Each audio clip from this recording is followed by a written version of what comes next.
guest speaker in the series is Athira. She is a PhD student at Kerala School of Mathematics, working with Professor Pranav Haridas. Her research interests lie in the study of mapping class groups of Riemann surfaces. Today, she will start with an introduction to Riemann surfaces. Over to you, Athira. Okay. Thank you, Anushka. Um, Hope all of you can see the screen, right? Can anyone? Yes, yes. Okay. Uh, First of all, I would like to thank my entire organizers of this Compass and for inviting me to be part of this esteemed initiative. And I congratulate the NGA team for creating such a valuable platform that make accessible to everyone through YouTube. And your efforts are truly commendable. In this talk, I will introduce Riemann surfaces. I will start from very basic. Um, from define what is manifold. Um, Before going to this definition, I will say a little bit about the how this Riemann surface notions came. It was idea of Bernhard Riemann in mid 1800s as a solution to as a problem of solving multivalued function. And his idea was to solve a multivalued function. That means making it a single valued function by changing the domain. And this type of domains are constructed as covering of this complex plane, and such covering is called covering surfaces. And for example, you all know this square root function that is not that's not a single valued function, but we can find a space in a surface that this function become single valued, and that is again a Riemann surface, and which is actually a two-sheeted covering of this punctured complex plane. These notions will come in algebraic functions, and actually this covering space is called the algebraic function. Maybe the extended class, maybe in next 2 3 classes, you will see this algebraic functions and this uh, covering of all Riemann surfaces. And not only that, I have to introduce a theorem, that is uniformization theorem.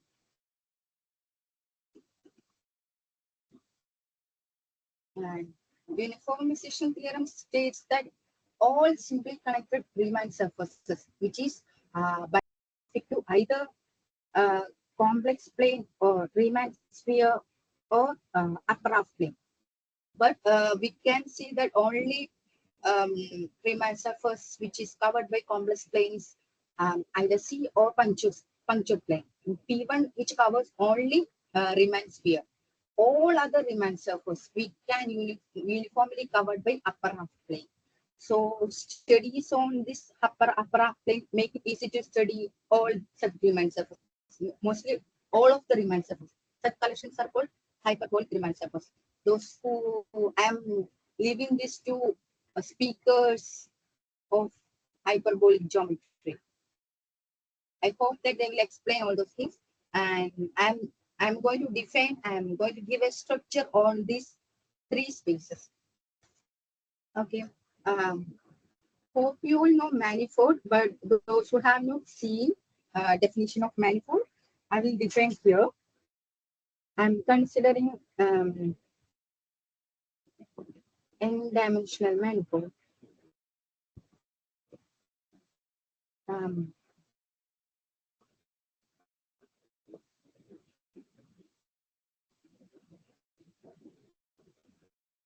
Depending upon the structure, manifold have different subnames. For example, it is called topological manifold.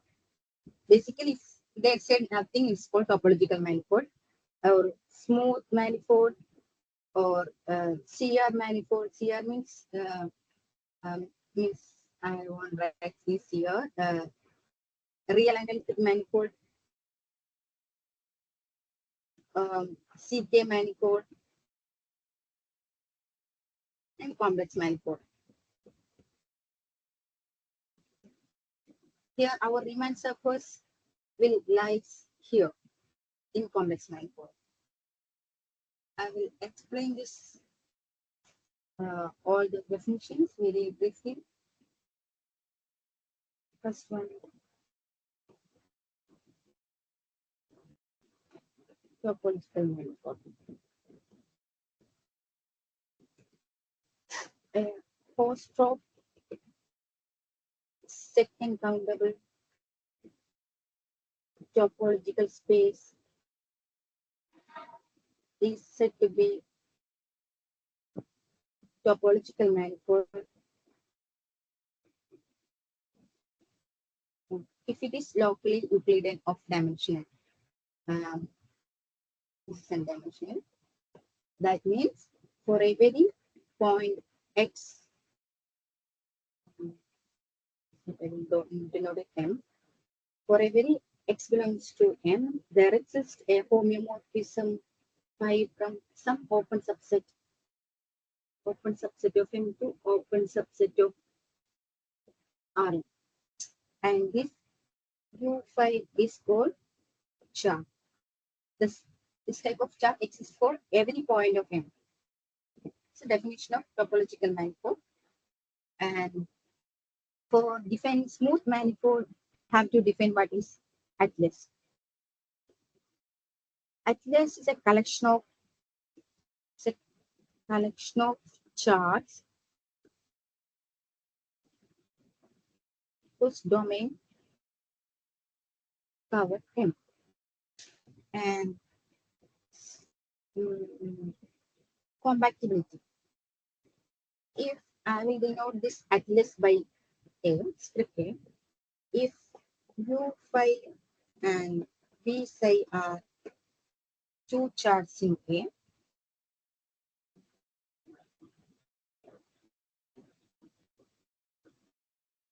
which are compactable in the sense smoothly compactable. Said to be smoothly compactable if U intersection V is empty or phi composite with psi inverse from psi of U intersection V to phi of U intersection V is a diffeomorphism.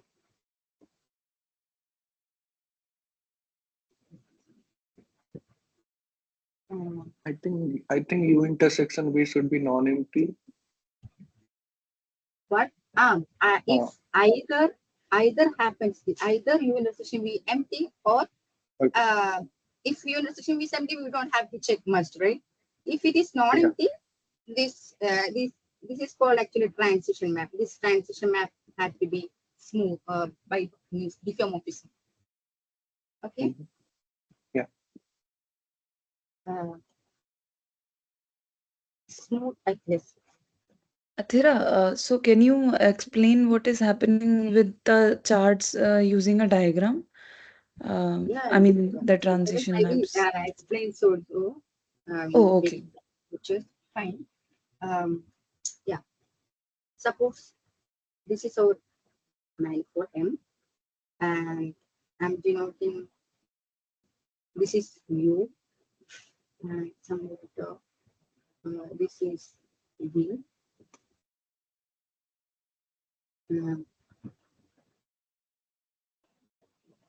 This V is mapped by Xi. This is some complex plane. This is some open set. And here V is mapped to complex plane and some open subsetting complex plane. And I will focus on this intersection part, U intersection. It's actually this is phi, and okay. So our map is phi composed with psi inverse.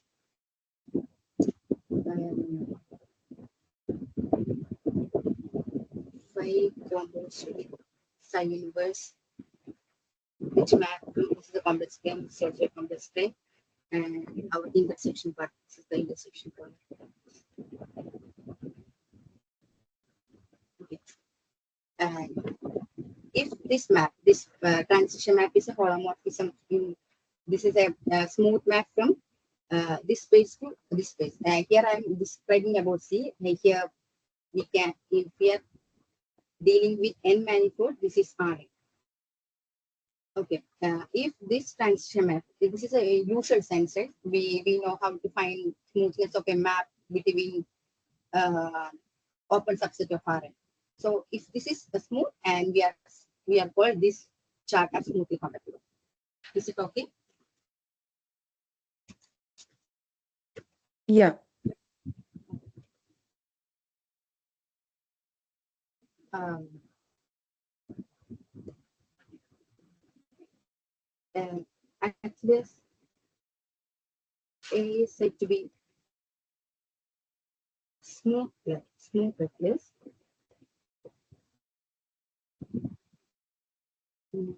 If any two charts in A are smoothly compatible. Next one is maximum Atlas.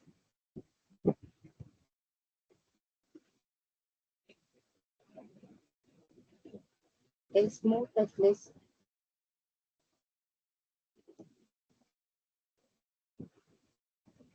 A on M is maximal if it is not properly contained.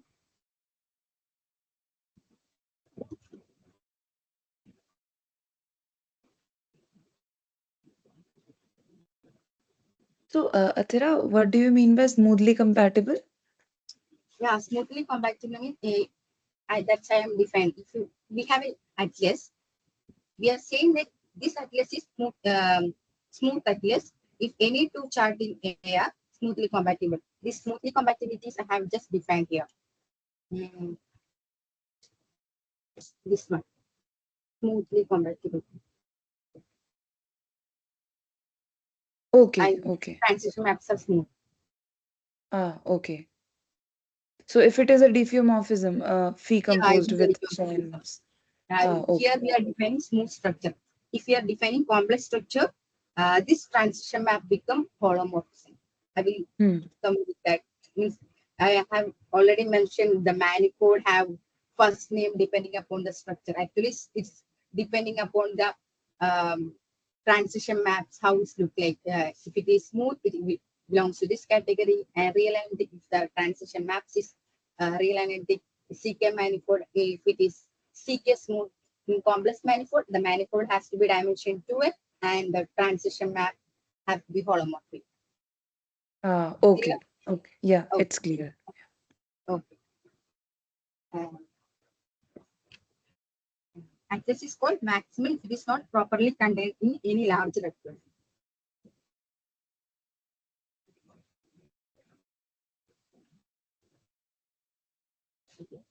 Um, Smooth structure.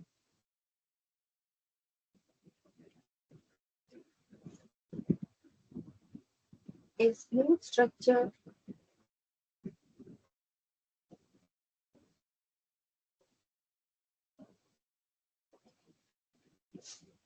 and it's a maximal like this. I'm choosing only one maximal like this.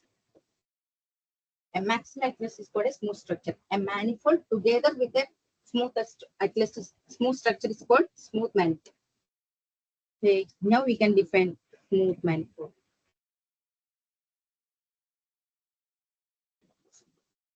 So, Athira, Yeah, hello. Yeah. So I think here you are defining some equivalence class on the collection of all smooth atlases. Is it?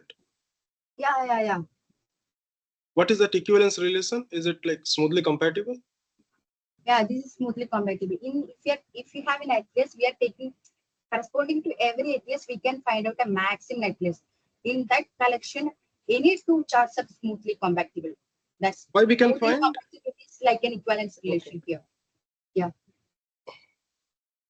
So does it come from? Is it coming from the John's lemma that we can find? You said we can find maximal atlas. Yeah, we can find maximum ITS. What So we are is it doing coming to from find John's maximum lemma?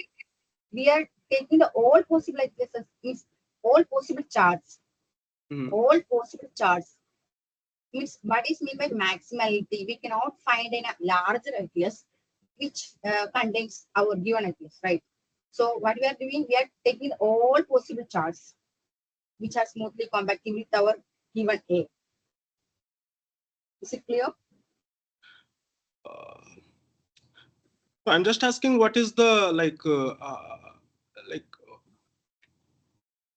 okay, so like you are saying maximal atlas will exist. So what is the guarantee of that Yeah. one? Are you using John's lemma? That's what my question is. No, I am not using John's lemma. Then how maximal atlas exist? Yeah, suppose A is an atlas that's given. Okay, can you find all possible charts of A that is smoothly compatible with B?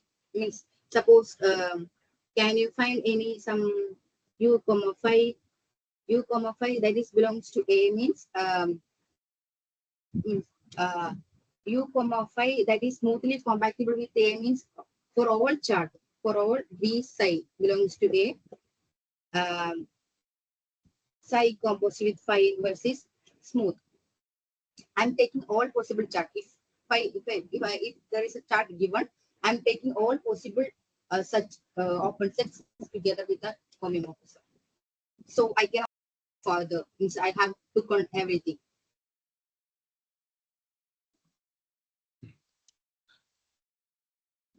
Um,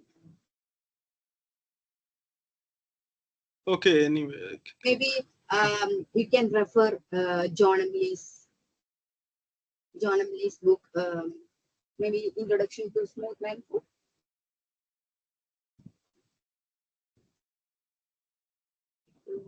Smooth Manifold. In first chapter, you will get your answer. Is it okay? Yeah, fine. Okay. Okay. Hmm. So I think here it is just a comment. So it is like I think you take the collection of all atlases, you define an equivalence relation that two atlases are equivalent if they are smoothly compatible. Yeah. Now with this equivalence relation, you can apply the John's lemma and the maximal atlas exist. Yeah. Means they will form a Exactly. chain. Yeah. That's what I'm Yeah. saying. Yeah. We can. Shall I proceed? Yeah, thank you. Okay. Um,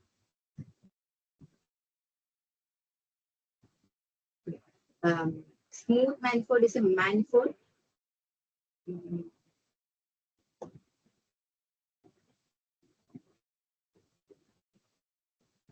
Manifold together with a smooth structure.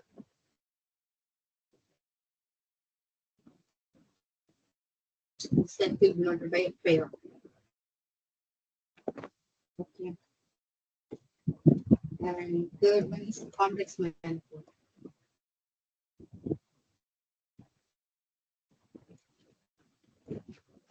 In complex manifold, the dimension of M has to be even, and each charts which is mapped into open subset of Cn, and transition maps are by holomorphisms, and all the remaining are same. Meaning instead of smooth atlas, here we are taking complex atlas and complex chart, and the manifold to M together with the complex structure is called complex manifold. Here is complex structure. Is it okay?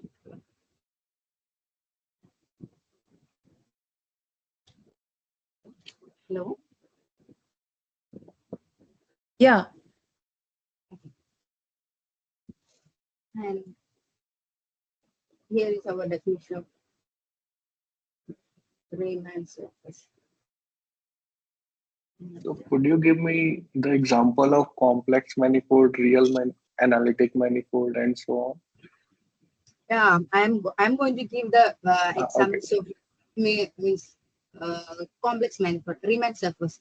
if it is a Riemann surface, it's already a smooth manifold, because in smooth manifold we need just a diffeomorphism. We are dealing Yeah. with holomorphic map. Then trivially everything is coming, right? Correct. Correct. Everything So is there. maybe Your theorem means that you can tell me. I see. So can be some, or we can, or can you give me some example of manifold which is say in a Yeah, smooth manifold but yeah. not complex? Means Means I'm asking an example of manifold which is say smooth manifold but not complex manifold. Or yeah. that is you can deal with real projective plane RPN. Mm-hmm. Or you can You just cannot take give a an complex structure on it. yeah, hi. Okay.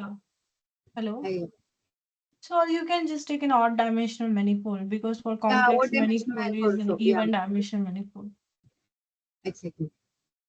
I see. Okay. If you want to give a complex structure, this chart have to map to some open subset of CN, right? Correct. So Correct. yeah, so it Okay. should be even dimension. Okay. Is Yeah. it Thank okay, you. Ravi?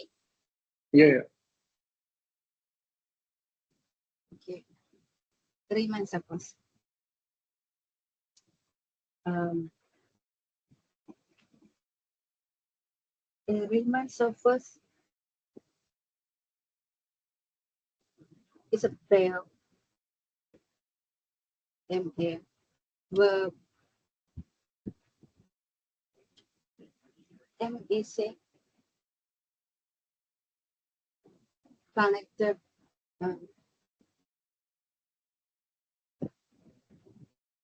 one-dimensional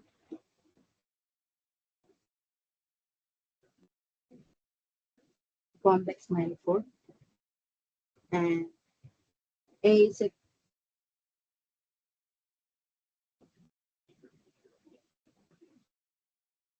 complex structure on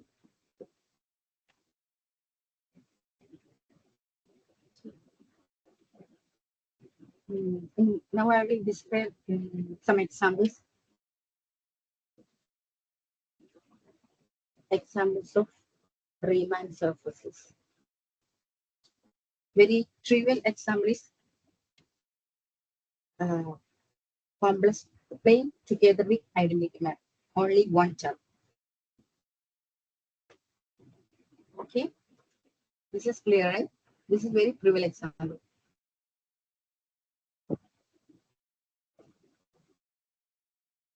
Next one is domain. If X is any Riemann surface,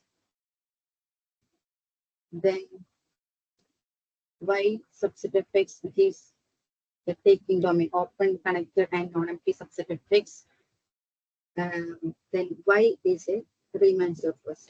Here, atlas of Y is collection of all chart U5 belongs to in atlas of A, where U is open subset of Y.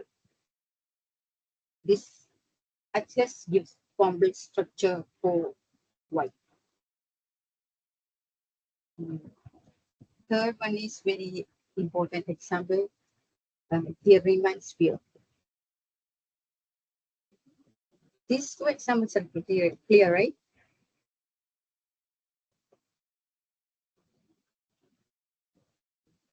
Not clear.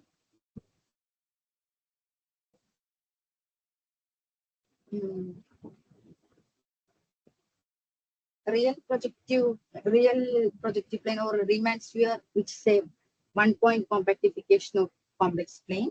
Hope you know all topology of this space. I won't describe the topology here. I will directly go to chart for this Riemann sphere. Clearly, this is compact, post-stroke, and second countable. So we have to find a complex structure for this space. I'm defining Q1 as P1 minus infinity, that is complex plane, and U2 as P1 minus 0. This is C star union infinity and phi 1 from U1 to P as identity map. Phi 1 is an identity map and phi 2 from U2 to C. The phi 2 of Z is 1 by Z on C star and 0 for Z as Z decoding.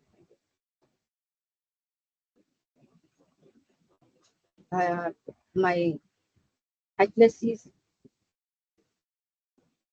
U151 and U25. So we have to check the compatibility in the sense of holomorphic chart.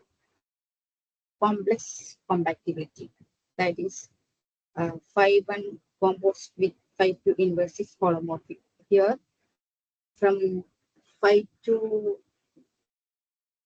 of U1 intersection U2, this is C star. From C star to C star. This map is 1 by Z. This is holomorphic on C star. So our charts are compatible. You can also check whether it is maximal or not. So we get a complex structure. A is a complex structure on P1, then P1 is a compact Riemann surface. First, in the above 3 examples, I have covered all simply connected Riemann surface. I have explained uniformization theorem that only possible simply connected Riemann surfaces are complex plane that are by holomorphic to complex plane or P1 or upper half plane. So all those examples came here. Means I have proved that these are Riemann surfaces. Here you can take upper half plane. This is a domain of C. So we saw all the Riemann surfaces, simply connected Riemann surfaces. Next one is a theory. This is also another compact Riemann surface. Suppose W1 and W2 are linearly independent.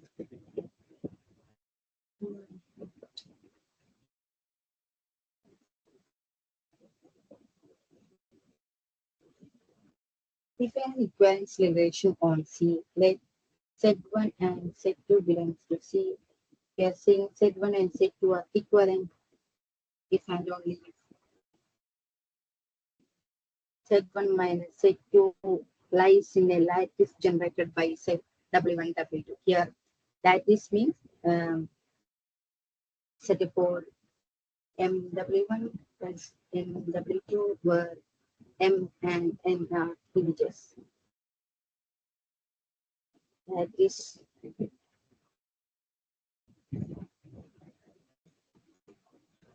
it clear?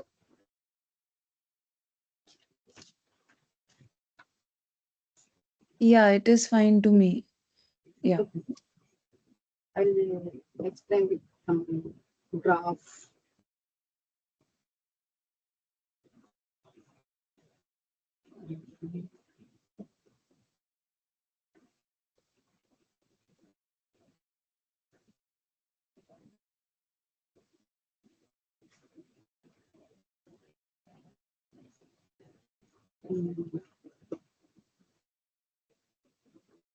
Suppose this is W1 and this is, we'll choose this one as W2.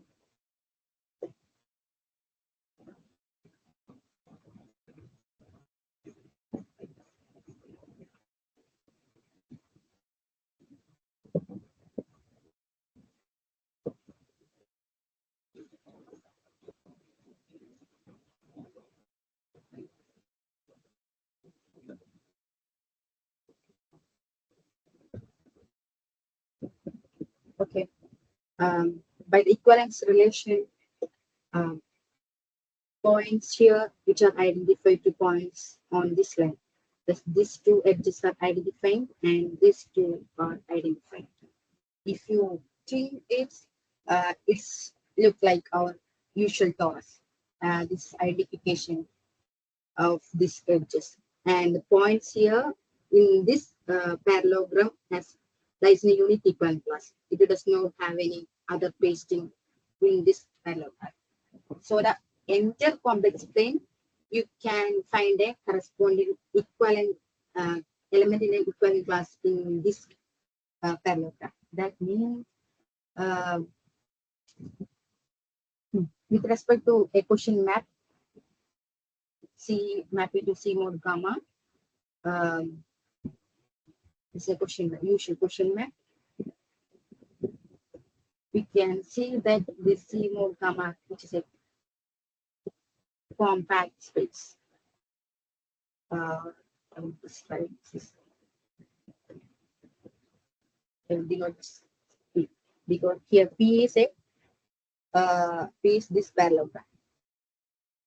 Lambda W1 plus mu W2 where 0 is identical lambda and mu is identical. Is it clear? We get a compact topological space. Next time we introduce the structure on it. Okay. Yeah. Next is pi is an open map. We have to find a chart. This chart has to be homomorphism. So first I will prove that this pi is open. For this, take an open subset of P, and here we have to show that pi of V is open using quotient topology.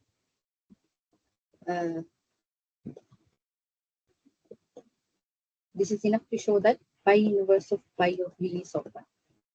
Using the equivalence relation, we can show that this is actually all translates of elements in gamma. Since V is open, this is countable union of open set. That means pi of V is open.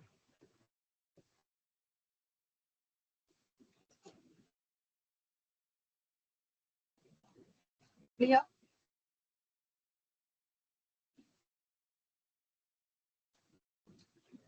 Next, we explain a complex. Athira, Yeah. so I mean the way you have defined the torus is it the same as the torus we know? Yeah. Good question. I'm planning to give this as an exercise.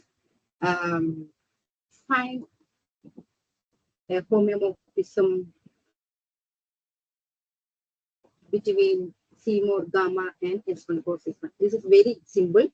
And you can also see that all toruses which are homomorphic, but all toruses which are not biholomorphic. This is not very trivial,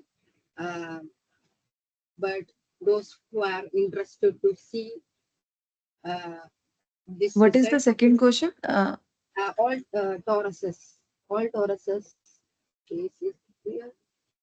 Okay. I mean finding the toruses. Toruses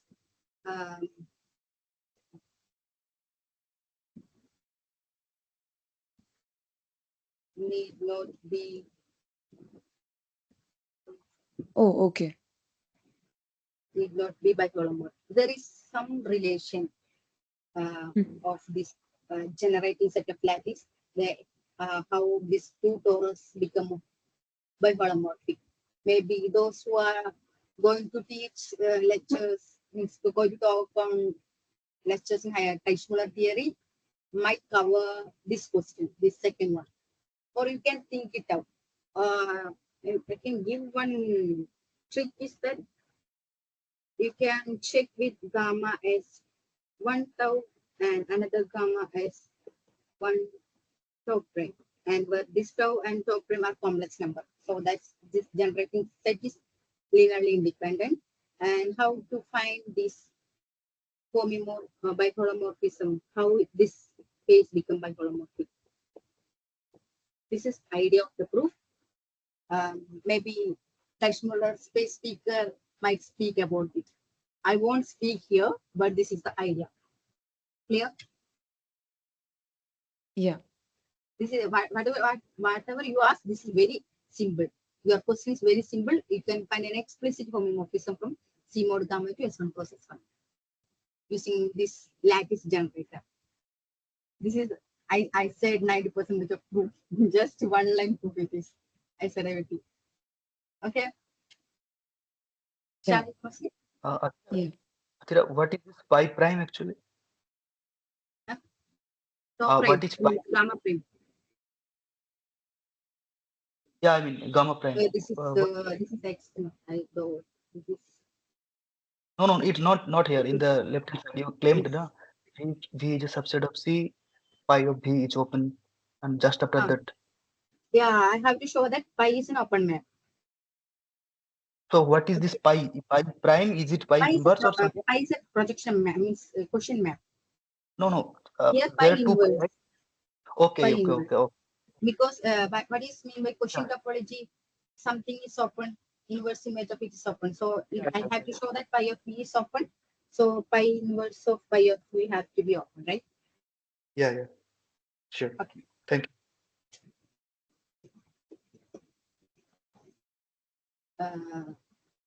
Complex structure on C mode gamma.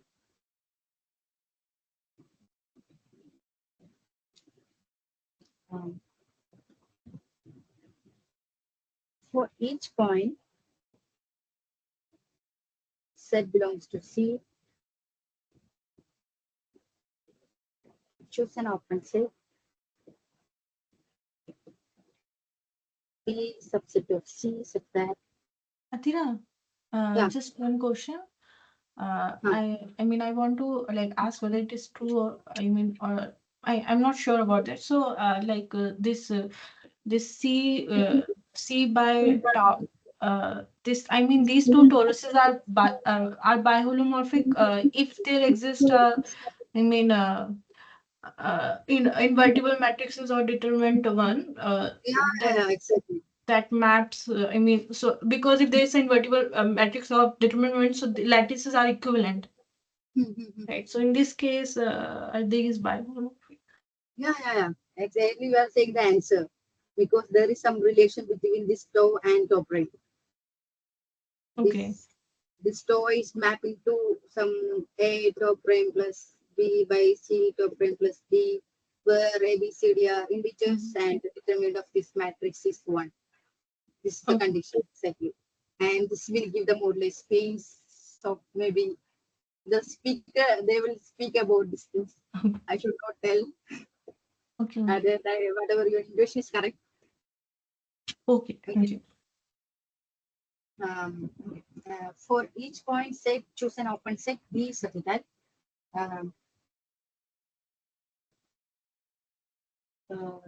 no 2 points in V are equivalent under gamma. That hope you get what I mean.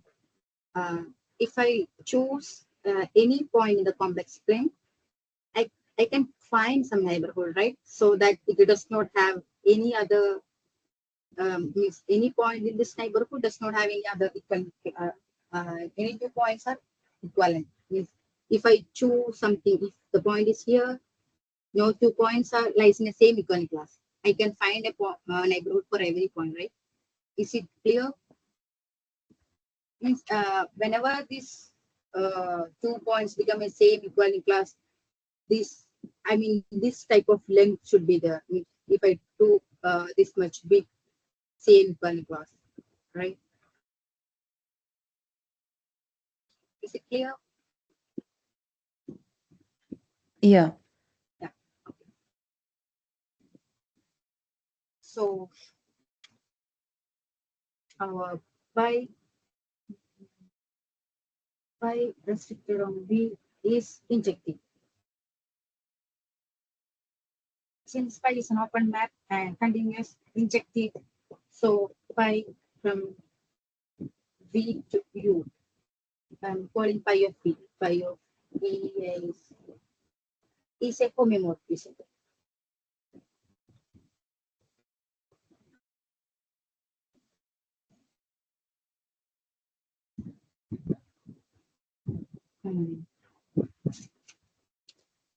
And our restricted charts are inverse image of this phi. And we are defining phi as phi restricted on being inverse. And U phi as chart.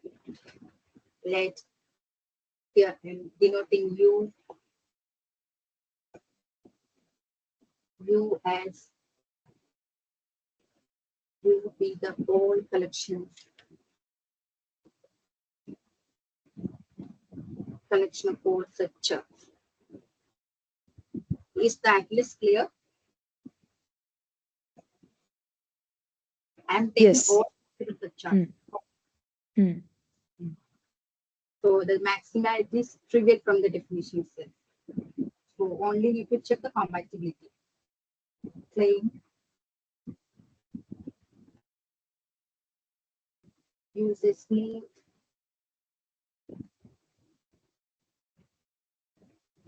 atlas.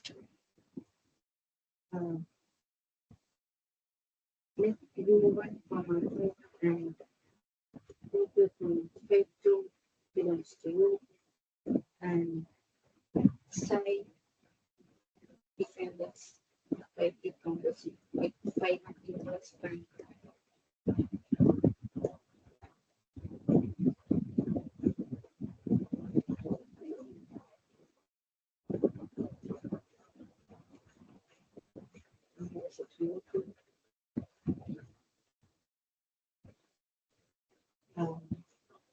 This should be holomorphic. Claim this is holomorphic. For that, I'm choosing a point. For points in phi 1 of U1 intersection U2, phi of psi of Z. Let's see what is phi of psi of Z. This is phi of phi 2 complex with phi 1 inverse of Z. Right. And here, what is phi 2? This is actually phi inverse in restricted neighborhood. So these two will cancel out. Then we get phi inverse of Z. This phi 1 inverse is phi in some prescribed neighborhood. That is this phi of Z. What it means, phi maps 2 points to the same image.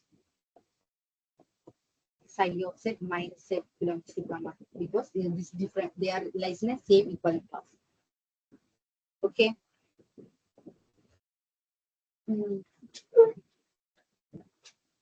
Since gamma is discrete and psi is continuous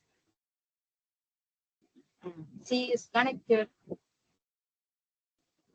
the psi of Z minus Z is constant on each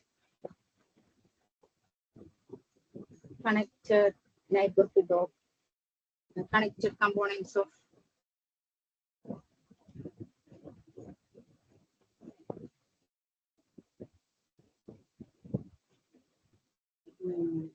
phi 1 of U1 inverse. That means psi is holomorphic. Is it clear? Is this proof okay?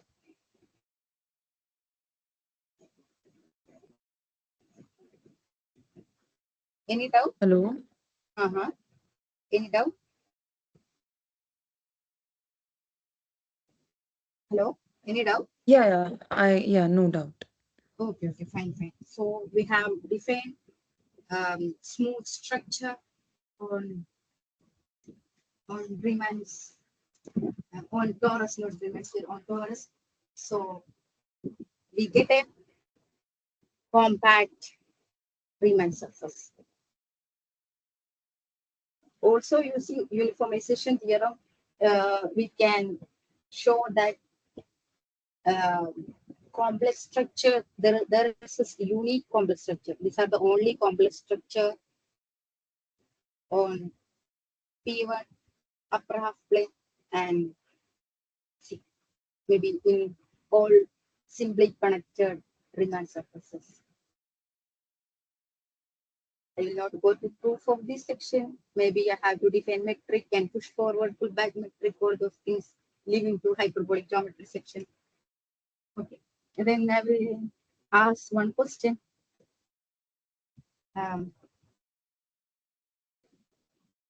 Classify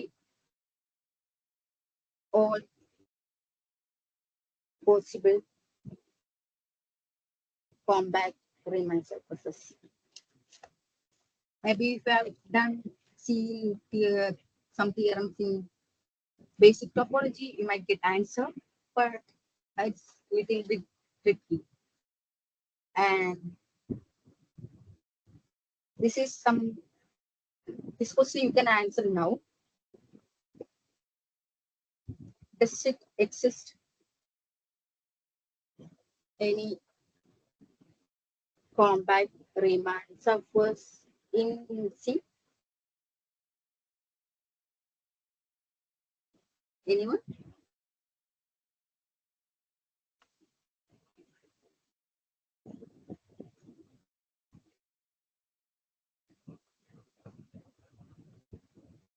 Anyone? Any idea? Maybe this question gives some clue to first one, where we have to think about Riemann surfaces, compact Riemann surfaces, where it lies. If it is not in C, if it is in C, doesn't matter. I'm going to the next section, analysis on Riemann surfaces.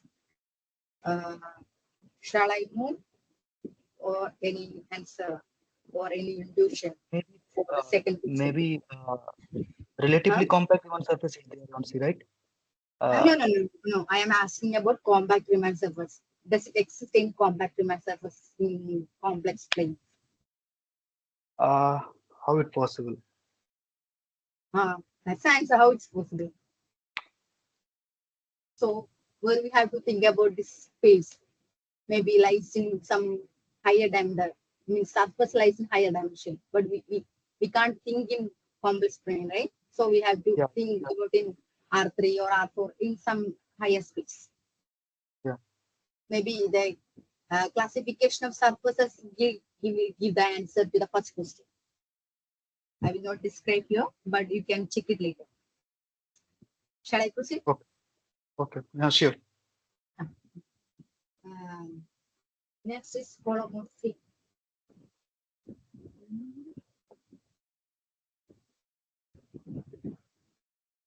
Holomorphic functions on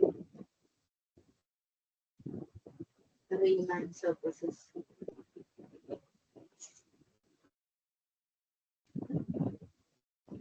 Introducing this notion, we can prove many theorems that we have already proved in computer science course.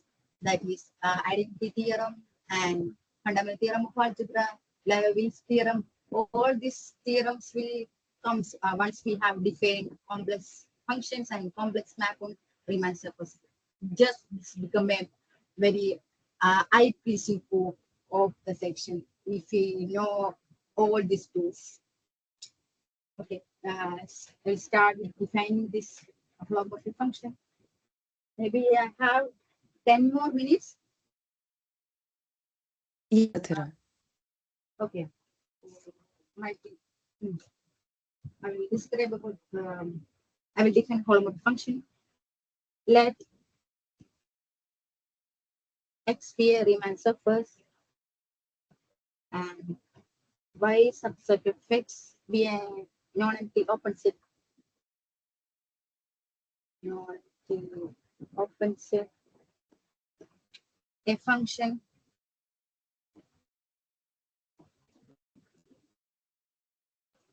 F from Y to C is called Okay.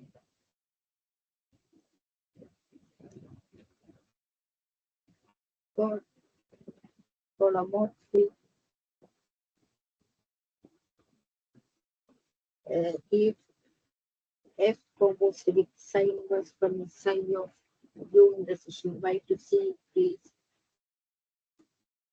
holomorphic in the usual sense because this domain is Lysine opens up Lysine C. So Lysine complex using controlled C complex analysis, we can check whether it is holomorphic or not. For all charts U, psi lies in the complex structure. Is it clear? A function is holomorphic if its transition map with respect to all charts are holomorphic. We have, Yeah. if we know, if we can only need to check the basis of such atlas, that's also necessary. Very trivial. From here, we'll get a very trivial result is that all charts of our complex structure are by holomorphic. Clear, right? I will denote of y Yes. as all possible functions, all possible holomorphic function on y. In addition, and say C algebra product of holomorphic function become holomorphic and sum of holomorphic functions holomorphic. All this notion will come here. This is a C algebra, and I will explain very important theorem. Maybe this theorem will use very frequently in this course. I hope that is Riemann removal singularity theorem.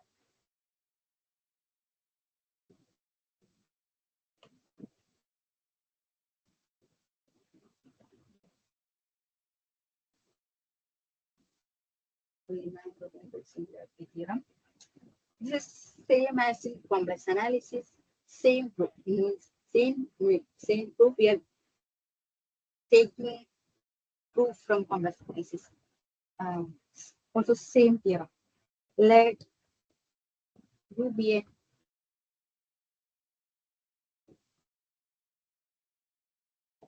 open subset of a Riemann surface X and A belongs to U.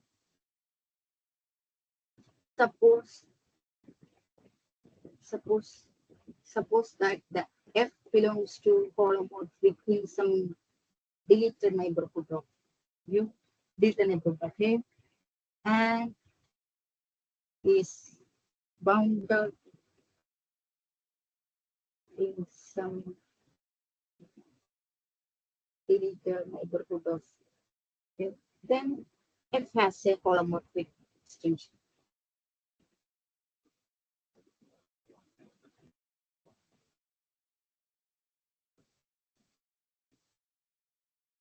Is it clear? The statement is clear, right?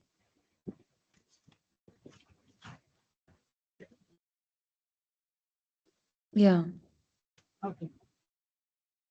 Given that F is holomorphic on U minus A, I will denote this V as U minus A. F from V to C is a holomorphic function.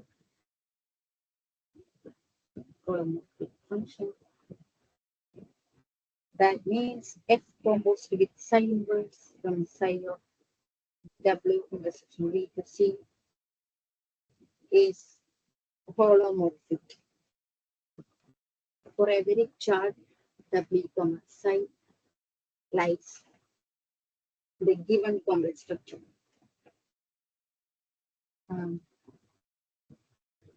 Since here F is bounded in some deleted neighborhood of A, so we are choosing that as F is bounded in V prime, that is subset of V. That makes F composition psi inverse is bounded in some deleted neighborhood of psi of x.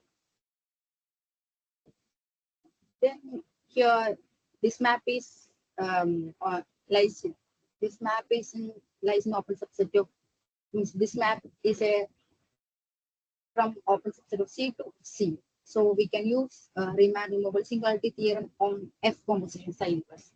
So this F composition psi inverse, which has a holomorphic extension to psi of W intersection U. This is our U.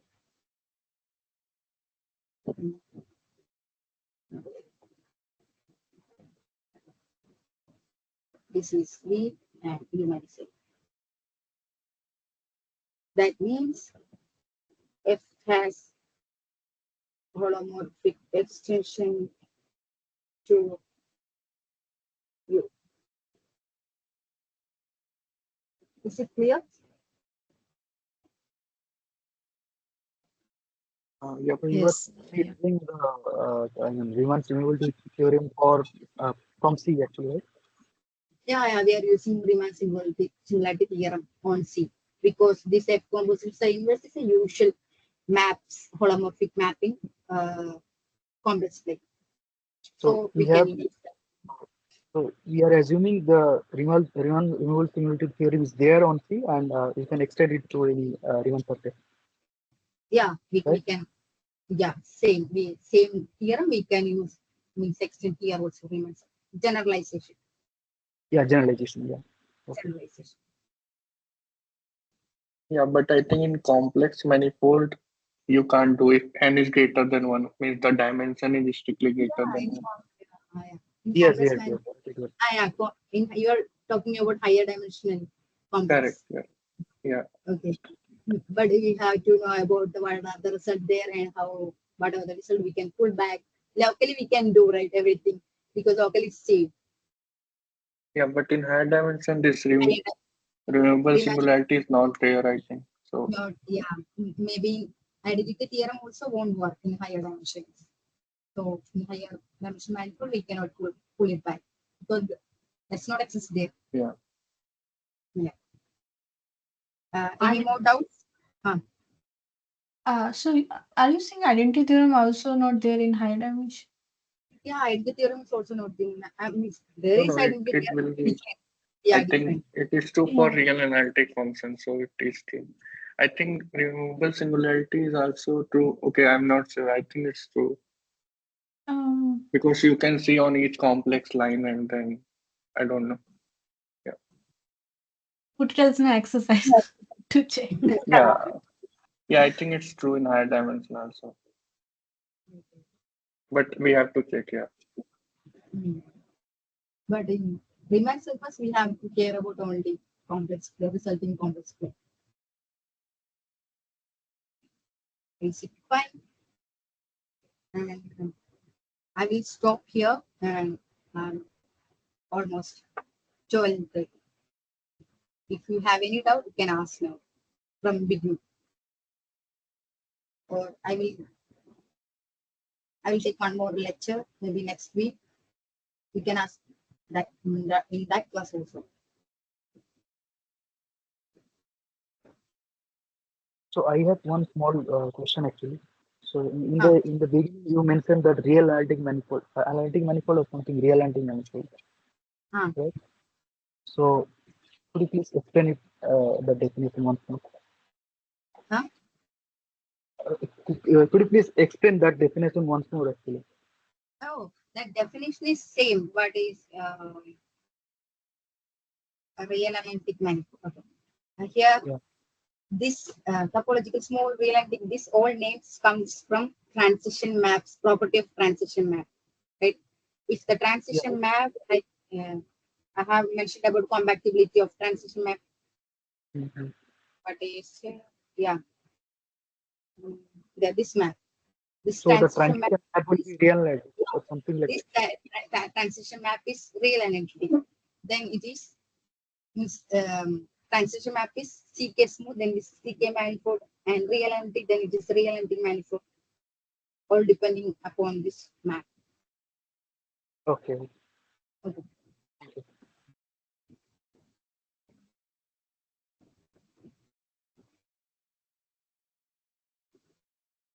Any more Are there doubts? any other questions? Yeah, Athira, you were saying something. Sorry. Hey, I'm asking any other questions. Okay. Same. Maybe I will explain my reference. I'll give the reference. Mm. Lectures on Riemann surfaces by Otto Foster. I have explained first chapter of Otto Foster and definition of manifold. I took John Emily's book, Introduction to Smooth Manifold.